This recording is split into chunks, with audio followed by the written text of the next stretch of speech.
Nós vamos trabalhar nesse mês de junho a cura em todas as dimensões, em 3 dimensões: a cura física, a cura da alma e a cura espiritual. Amém? Quais dimensões? Vai lá: física, alma e espiritual. Você quer ser curado em todas essas dimensões? Sim ou não? Em 1 Tessalonicenses, não precisa pegar ainda, Paulo vai dizer isso, que nós somos formados em 3 dimensões: espírito, alma e corpo. No entanto, é uma coisa só, amém? É apenas um ser, mas nós dividimos para ficar fácil, para que a gente possa orar em todas estas áreas do nosso ser. E São Paulo vai dizer: tudo isso que você é, o seu espírito, a sua alma e o seu físico, seja tocado por Deus, seja santificado por Deus. Fiel é aquele que prometeu e ele vai cumprir. E a Jéssica dizia, durante a oração, que nós precisamos renunciar o pecado e assumir o projeto que Deus tem para nós e caminhar numa vida de santidade. Porque esta é a vontade de Deus para a minha vida, essa é a vontade de Deus para a sua vida, que nós sejamos santos, amém? O padre Marcelo, na missa da semana passada, na segunda-feira, ele dizia que o Caminhando com Maria é um grupo de oração que o Senhor levantou para produzir frutos de santidade. Frutos de santidade. E eu sei que você veio aqui nesta noite, nesse grupo de oração, não buscando alguém que vai pregar, alguém que vai conduzir, alguém que vai animar, tocar, cantar, mas você veio buscar o Senhor Jesus, amém? Ele é o médico e o remédio das nossas almas, da nossa vida, do nosso ser, do nosso físico, da nossa alma, do nosso espírito. E Deus deseja sim nos curar na totalidade. Talvez você veio precisando de uma cura física, talvez você veio precisando de uma libertação lá na sua casa, na sua família, no seu matrimônio. Talvez alguém que está num vício, algo que tem dominado essa pessoa, afastado de Deus, talvez você. E Deus, Ele deseja sim realizar tudo isso na nossa vida, principalmente no nosso físico. Só que muitas vezes nós damos tanta atenção para o físico e esquecemos da nossa alma, esquecemos do nosso espírito. E Deus deseja tocar em todas as dimensões. Porque, meu irmão e minha irmã, mesmo enfermo, se eu morrer na graça de Deus, no estado de graça, eu vou para o céu, amém? Agora, se eu morrer fora do estado de graça, eu não vou entrar no céu. Por isso Jesus Cristo vai dizer que os puros verão a Deus, os santos verão a Deus. Por isso caminhemos numa caminhada junto com Jesus para fazer a sua vontade, para obedecer a sua palavra, os seus mandamentos. Que bonito que é quando Jesus está numa casa e sua mãe e seus irmãos chegam, e aí as pessoas dizem: olha, sua mãe e seu irmão estão te chamando. E aí Jesus diz: quem é minha mãe? Quem são meus irmãos? E aí ele vai dizer: a minha mãe e os meus irmãos são todos aqueles que fazem a vontade do meu Pai que está no céu. E aí mais para frente Jesus está andando, e aí uma mulher grita no meio da rua e vai dizer assim: bendito seja o ventre que te gerou e os seios que te amamentaram. E aí Jesus, ele vai dizer: muito mais bendito, muito mais bem-aventurado é aquele que faz a vontade do meu Pai que está no céu. Por isso que Maria é bendita entre todas as criaturas, porque ela soube em primeiro lugar fazer a vontade de Deus. Por isso ela é modelo para mim, para você, de santidade, modelo de como agradar a Deus. Meus irmãos, nós estamos aqui nessa terra, mas nosso Senhor Jesus Cristo vai dizer: vocês estão no mundo, mas vocês não pertencem a este mundo, vocês pertencem ao reino dos céus. E lá Jesus vai dizer que há muitas moradas, e Ele quer preparar uma morada para mim e para você. Mas enquanto nós estamos caminhando aqui, nós estamos peregrinando, enquanto nós estamos caminhando para um dia estar na Nova Jerusalém Celeste, aonde um dia o Senhor enxugará todas as nossas lágrimas, não haverá mais sofrimento, não haverá mais dor, não haverá mais divisão, porque Ele será o nosso sustento, o nosso socorro eterno. Mas até esse dia chegar, entenda, nós estamos em um combate. Por isso a cura é espiritual. Se a cura é espiritual, o combate também é espiritual. Por isso São Paulo vai dizer, lá em Efésios, no capítulo 6, 10, não é contra homens de carne e sangue que nós lutamos, mas contra principados e potestades, contra as forças espirituais do mal espalhadas nos ares. Tomai, portanto, revesti-vos, portanto, de toda a armadura de Deus, para que possais resistir aos dias maus. A minha luta e a sua luta é contra o demônio, contra Satanás. Por isso São João, em Apocalipse, ele vai dizer: céu, mar, terra, cuidado, porque o demônio desceu para vós cheio de ira, sabendo que pouco tempo lhe resta. Resistir firme. São Pedro vai dizer na sua carta que o demônio é como um leão que ruge, andando à nossa volta, buscando a quem devorar. Resistir-lhes firme. Firme no quê? Na fé. Só que entenda, o demônio é um leão que ruge. Ele é como um leão, mas ele não é o leão, amém? O leão tem um nome. O leão da tribo de Judá é Jesus Cristo, amém? Ele é o leão. Vamos aplaudir Jesus Cristo. Ele é o leão da tribo de Judá. Mas eu e você precisamos entender que existe um combate espiritual. Meus irmãos, não se engane. Nós estamos agora aqui anunciando a palavra, mas está acontecendo agora, nesse momento, um combate espiritual. Existe um combate, porque nosso Senhor Jesus Cristo, em João 10:10, vai dizer assim, que o demônio veio senão para roubar, matar e destruir. E ele quer roubar a mim e a você de quem? De Deus. O inimigo, ele quer roubar a mim e a você de Deus, para que nós possamos nos perder. Ele quer fazer perder os filhos de Deus. Ele não quer que nós entramos na vida eterna. Ele veio para matar. Ele quer matar a mim e a você, não somente fisicamente, mas espiritualmente. Por isso São Paulo vai dizer em Romanos 6:23, que o salário do pecado o salário do pecado é a morte. Roubar, matar e destruir. Meu irmão, minha irmã, a sua luta não é contra homens de carne e sangue. A sua luta não é contra a tua esposa. A sua luta não é contra o teu marido. A sua luta não é contra a tua sogra, contra o teu vizinho, contra o teu colega de trabalho. Ele pode sim, às vezes, estar sendo influenciado, deu brecha para o inimigo, mas o irmão não é o seu inimigo. Olha para quem está do seu lado e diga para essa pessoa: eu não sou seu inimigo não, meu irmão. Sou seu inimigo não. Não sou o seu inimigo. Ah, Marcos, não fala do diabo não, que eu tenho medo. Não fala do capeta não, porque estão falando por aí que não existe, é invenção.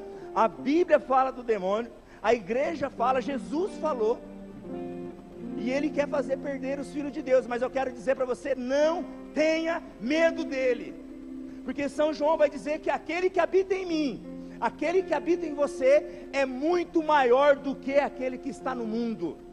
E foi por isso que o Filho do Homem, vai dizer São João, se manifestou para desfazer as obras do demônio. Tudo aquilo que o demônio tentou te atacar, destruir a tua vida, a tua casa, vai ter que cair por terra, porque muito maior é o Senhor Jesus, amém? Se Deus é por nós, quem será contra nós?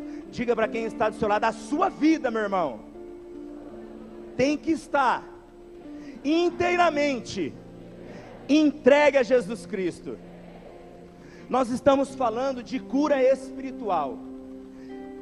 Se nós estamos doentes no nosso espírito, qual é a doença, a grande doença que deixa o espírito doente? Fala bem alto para mim, quem sabe, vai. O que deixa o espírito doente? Um de cada vez, vai, bem alto, vai. Pergunta para o seu irmão: o que deixa o espírito doente? Fala bem bonito para mim, eu quero todo mundo falando bem bonito, vai. O que deixa o espírito doente, sabe o que é? Pecado. Repete, vai. O que deixa o espírito doente? Que pecado? Pecadinho ou pecadão? Tudo é pecado, amém? Não tem essa de pecadinho, pecadão, é pecado, amém? E o que é pecado? Pecado é tudo aquilo que me afasta da presença de Deus. Pecado me afasta da presença de Deus, e quando eu estou em pecado, eu dou uma injeção de anestesia no meu espírito, e eu fico cada vez mais insensível para a graça de Deus, para a presença de Deus. Por isso Paulo em Romanos 3:23, com efeito todos pecaram, e todos estão privados da glória de Deus. Quando nós pecamos, quando nós estamos em pecado, nós criamos uma barreira entre nós e o nosso Deus.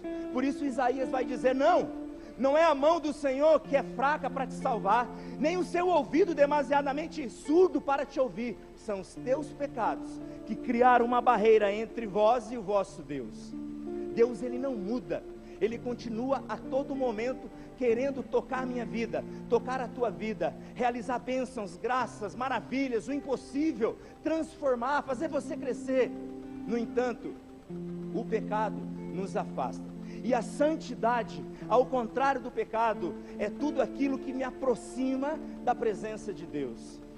Santidade me aproxima da presença de Deus. Por isso Santo Agostinho ele vai dizer assim: os teus pecados são os teus sofrimentos, deixa que a santidade seja a tua alegria. Você quer ser feliz, sim ou não? Busque a santidade, busque a presença de Deus, renuncie todo pecado, todo mal, e se volte inteiramente para Deus. E vai ser uma luta, porque eu disse, é um combate, amém? É um combate. Eu nunca vou esquecer, quando eu fiz a minha experiência de oração, o meu encontro pessoal com o amor de Deus, quando eu descobri Jesus Cristo, e eu vivia no mundo, nos vícios, na bebida, da número 1 até a 51, nas drogas, na prostituição, no mundo, nas garras de Satanás, nas garras do inimigo. E quando eu encontrei Jesus Cristo, Ele iniciou um processo de libertação na minha vida, de restauração, de transformação. Foi muito difícil, foi doloroso, porque eu tive que renunciar a tudo aquilo que eu estava vivendo. Enquanto você está querendo fugir e ser de Deus, muitas pessoas vão continuar te chamando, te fazendo convite, porque o mundo está aí. O mundo, o sistema do mundo, governado e dirigido por Satanás, quer te tirar cada vez mais da presença de Deus. E quantas vezes eu lá na minha cidade, que eu sou nascido de Açaí, estava lá no meu quarto, final de semana, jovem ainda, 21, 22 anos, e as pessoas me ligavam, vamos, hoje vai ter uma festa, uma balada, nós vamos quebrar tudo, e eu chorava e falava, eu não vou, porque eu tinha decidido entregar a minha vida para Jesus Cristo e servir somente a Ele, e a mais ninguém. E eu chorava, tinha acabado de me formar, tinha terminado a faculdade. Você termina a faculdade, você quer trabalho. Eu, como fisioterapeuta, queria paciente, queria atender, queria trabalhar, e as coisas no começo estavam difíceis. E um dia minha mãe entrou no quarto e viu eu chorando em lágrimas ali, e ela disse, filho, por que você está chorando? E eu disse, mãe, está difícil, eu estou sozinho, porque eu comecei a caminhada, não tinha os irmãos ainda da igreja, essa comunidade, eu estava sozinho, eu e Jesus, e ali a minha mãe, meu pai. E minha mãe dizia, filho, não se preocupe, você não está sozinho, você encontrou a maior pedra preciosa da sua vida. Olha aqui para mim, Jesus Cristo é a sua maior pedra preciosa, Jesus Cristo é o seu tesouro, e quem encontrou Jesus Cristo, encontrou tudo, meu irmão, tudo, minha irmã. E a minha mãe dizia para mim, filho, não se preocupe, você vai trabalhar, você vai ter os seus pacientes, não se preocupe. Busque em primeiro lugar o reino de Deus e a sua justiça. A dona Fia falava isso para mim, minha mãe. Busque o reino de Deus e a sua justiça, e o resto vos dará dado por acréscimo. Meu irmão, minha irmã, não queira buscar o acréscimo primeiro. Busque o reino de Deus, busque nosso Senhor Jesus Cristo em primeiro lugar, e as outras coisas vão acontecer na sua vida, amém? Elas vão acontecer. Aconteceu na minha vida e vai acontecer na sua vida. A grande causa de todo sofrimento se chama pecado. Pega comigo a sua palavra em Sabedoria, no capítulo 2 e no versículo 23. Sabedoria, capítulo 2, 23.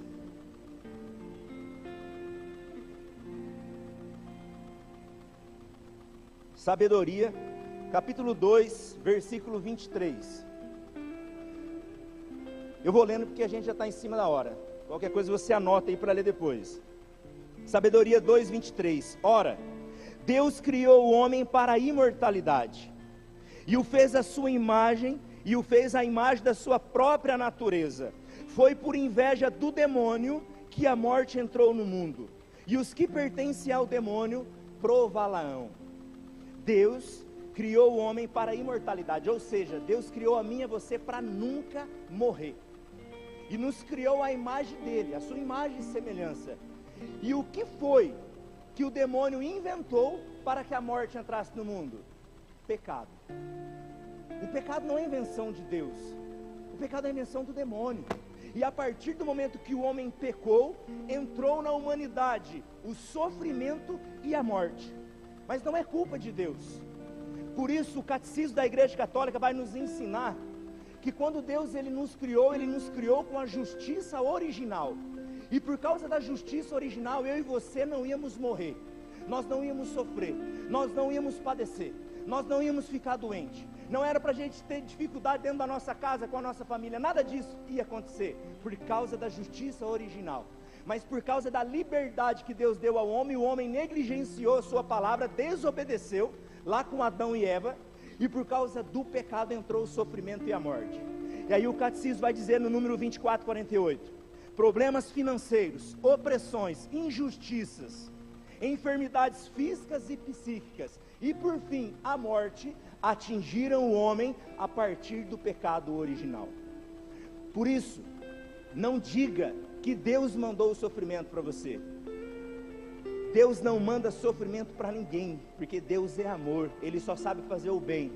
Muitas vezes Deus permite que o sofrimento chegue até nós, porque o sofrimento entrou por uma porta que se chama pecado. Mas Santo Agostinho vai dizer que se todo sofrimento que chega na nossa vida, desse sofrimento Deus não pudesse tirar algo muito maior, algo muito melhor, uma vitória muito maior na sua vida, Ele nunca permitiria que esse sofrimento chegou. Mas se ele chegou, Deus vai realizar o milagre, amém? Por isso nós começamos a entender por que Jesus Cristo veio no mundo tirar o pecado.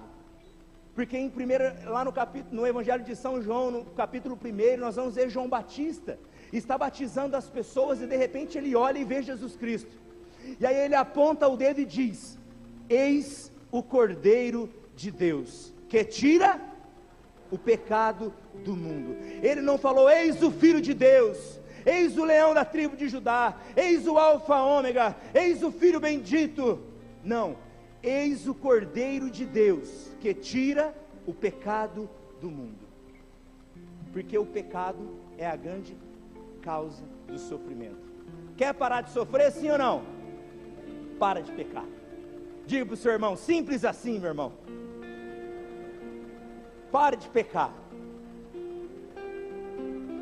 É fácil? Não.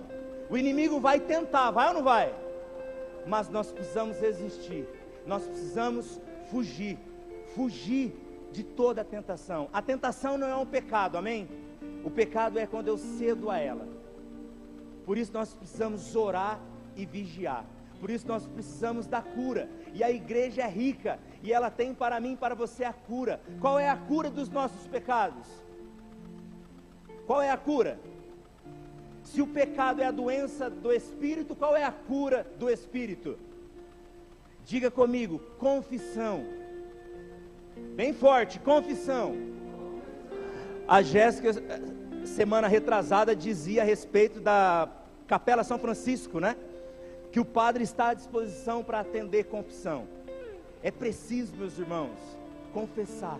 Porque quando nós confessamos o nosso pecado, Deus aí está justo e fiel para nos perdoar, amém? Busque o sacerdote. Não se confesse apenas uma vez no ano. Você toma banho uma vez no ano? Você toma banho quantas vezes na semana? Fala a verdade. Quantas vezes na semana? Todo dia? Você consegue ficar uma semana sem tomar banho? Que jeito que você vai ficar? Nós precisamos de confissão, pelo menos uma vez no mês, amém? Nós precisamos lavar a nossa alma. Nós vamos receber Jesus Cristo. E eu quero dizer para você que quando eu comecei o meu processo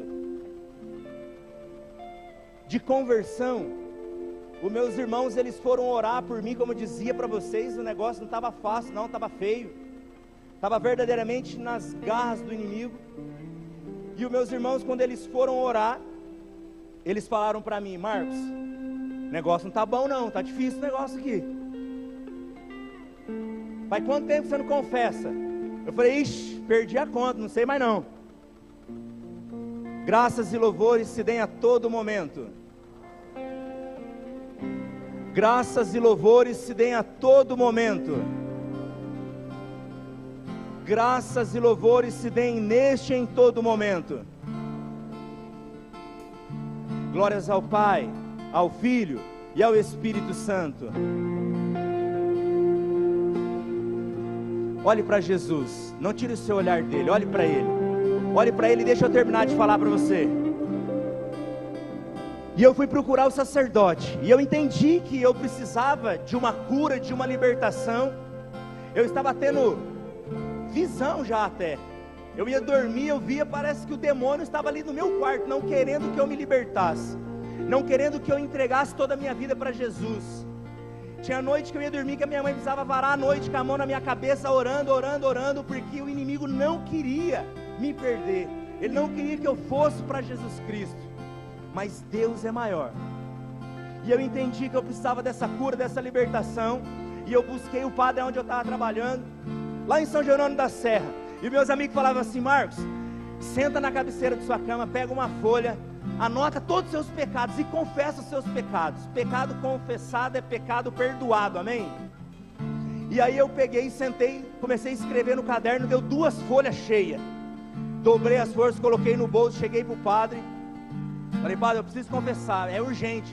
Ele estava almoçando, falou: estou almoçando. Eu falei: padre, eu quero agora, me confessa, por favor. E aí ele me atendeu, sentei, mandei a mão no bolso, arranquei 2 folhas. Ele quase brigou comigo, falou: você vai ler uma carta para mim? Falei: não, padre, é só para mim não esquecer de nada. Irmãos, fiz uma confissão com ele, lavou a minha alma, lavou o meu espírito. A partir daquela confissão, eu fui uma pessoa totalmente diferente, transformada, sem perturbações, consegui dormir, porque o sacramento, ele é de cura. A igreja nos ensina que o sacramento da penitência, a reconciliação, a eucaristia e a unção dos enfermos é sacramento de cura. Por isso Jesus aqui, no Santíssimo Sacramento, no altar, é cura para mim e para você. Olha para Jesus agora, e eu quero convidar você a declarar que Jesus Cristo é o centro da tua vida. Vai pensando agora em toda a sua história de vida, vai pensando agora em tudo aquilo que tem tirado você do centro de Jesus, ou melhor, tudo aquilo que tem tirado Jesus do centro da tua vida. Talvez um pecado, talvez um vício, talvez uma contaminação, talvez você que tem colocado a sua esperança, a sua vida pautada na astrologia, nos agouros, na feitiçaria, na invocação dos mortos, no espiritismo, no umbanda, no candomblé. Talvez você tenha buscado tantas coisas, meu irmão, mas não tem buscado Jesus Cristo. Talvez você levanta e a primeira coisa que você acessa é as redes sociais, mas você não acessa o céu, você não acessa o Senhor, você não acessa a palavra de Deus. Talvez você acorda e tem tempo de ler horóscopo, mas você não tem tempo de ler a palavra de Deus, que é viva e eficaz, mais penetrante que uma faca de 2 gumes. Aqui está o Senhor vivo, o nosso Deus é vivo, meu irmão, e Ele é a tua providência, Ele é o teu Senhor, e o Senhor, Ele está dizendo tudo isso para mim e para você. Não é para nos julgar, não é para nos condenar, mas é para que nós possamos fazer uma reflexão na nossa vida, e hoje, nesse dia, tomar a decisão única, exclusiva, por Jesus Cristo, porque para Ele não importa o que eu e você fizemos até o dia de hoje, não importa os nossos pecados, talvez os mais bárbaros. O que importa para Jesus Cristo é a minha e a sua decisão hoje. Eu não sei você, mas eu, Marcos, e a minha casa, a minha família, nós vamos servir somente a Jesus Cristo. Meu irmão, é verdade que muitas áreas da minha vida precisam de mudança, de transformação.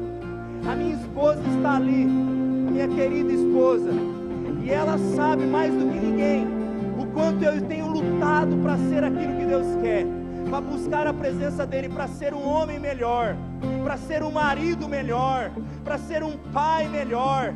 Você que é casado, olha para Jesus.